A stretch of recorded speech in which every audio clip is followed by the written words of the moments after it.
Hello there. My name is Ron Schultz. I am a full-time musician living in Santa Rosa, California. And for the past year, I have been building Performers with a Heart, whose purpose is to develop opportunities for local performers to donate their talent in helping others. Now, what I have learned over the year is that there appears to be two kinds of acts that a performer or a group of performers can do to help others. The first act I call the Mini Benefit Act, and the second I call the Good Deed Act. In the Mini Benefit Act, the performance is always free, and the audience is allowed, without any pressure, to have an opportunity, if they wish, to donate money to a specific charitable cause picked by the performer. Let me give you an example of a Mini Benefit Act that I built. In my act, I became a street musician, playing mainly easy listening jazz in front of a grocery store, with a basket that had a sign that stated 100% of your tip buys food for the hungry. At the finish of the performance, I walk into the store with the money and buy Campbell's pork and beans, and then deliver them to a local group that distributes free food to the needy. Now, why Campbell pork and beans? Well, 1 can of beans with sauce can go a long ways when added to rice, toast, or pasta, and is also an easy one-dish meal for an elderly person. Not surprising, food banks are always out of this product.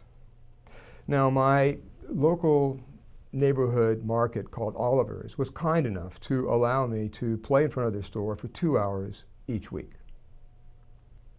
And the results are this. In a 1-year period, I was able to generate over $4,000 in donations, and that translates into almost 100 cases of Campbell's pork and beans. And remember, this was just from one person donating their talent for 2 hours each week in front of a grocery store. And by the way, I should say that during the Christmas season, I replaced my basket with the Salvation Army kettle, raising $2,000 for Salvation Army while playing music instead of ringing the bell. Now, besides the Mini Benefit Act, there is another act that a performer or a group of performers can do to help others, and I call this the Good Deed Act. Now, in the Good Deed Act, the performance itself is a good deed, and the recipient of this good deed is the audience. Let me give an example of a Good Deed Act that I built, and I call this act the Birthday Man. When I was playing in front of Oliver's Market, I discovered that there were several residential houses in the neighborhood for the developmentally disabled. And each house had 6 residents that required 7-day, 24-hour help from hardworking, dedicated staff. So I wandered over to one of the houses to introduce myself to see if I, as a performer with a heart, could be of help. And there was a problem. It seems that it was difficult for the staff to celebrate their clients' birthdays, mainly because of the lack of a proper birthday cake.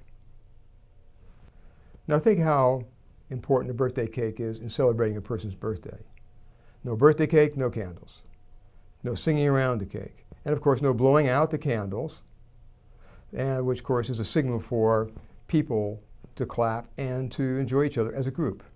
For the developmentally disabled person, a traditional birthday cake can rarely be used. Many of the houses have oxygen for medical reasons, and as such, you can't have an open flame. Also, many have cerebral palsy, and it's difficult for them to physically blow out even a single candle. So what's the solution? Well, for me, I decided to invent the world's first, at least as far as I know, electronic birthday cake. And this is what it looks like. So now, when one of the residents has a birthday, I go out to the house at a time that's convenient for the staff. We all get together, we sing happy birthday, and then blow out the electronic candles where I control from a hidden switch. Now, I also give the birthday person a birthday card, and if appropriate, I take their photo and frame it so they can put it on their desk. Now, I have to say the Birthday Man was an instant success, absolutely loved it, that within a week I extended it to a neighborhood residence house for the elderly as well as to our local daycare facility. I hope this brief overview of Performance of the Heart intrigues you. I think it has a lot of potential, not only for helping others, but expanding local performing arts with acts that no one's ever seen before, like the Birthday Man, and in places where the arts have never been, like group homes and small shopping centers. And interestingly enough, Performers of the Heart as an organization doesn't require any money to run. When you think about it, all the acts are self-sufficient in themselves. If you're interested in working on this project or have a question or a comment, please be free to contact me at performerswiththeheart@gmail.com. And thank you so much for giving me some of your time. Take care.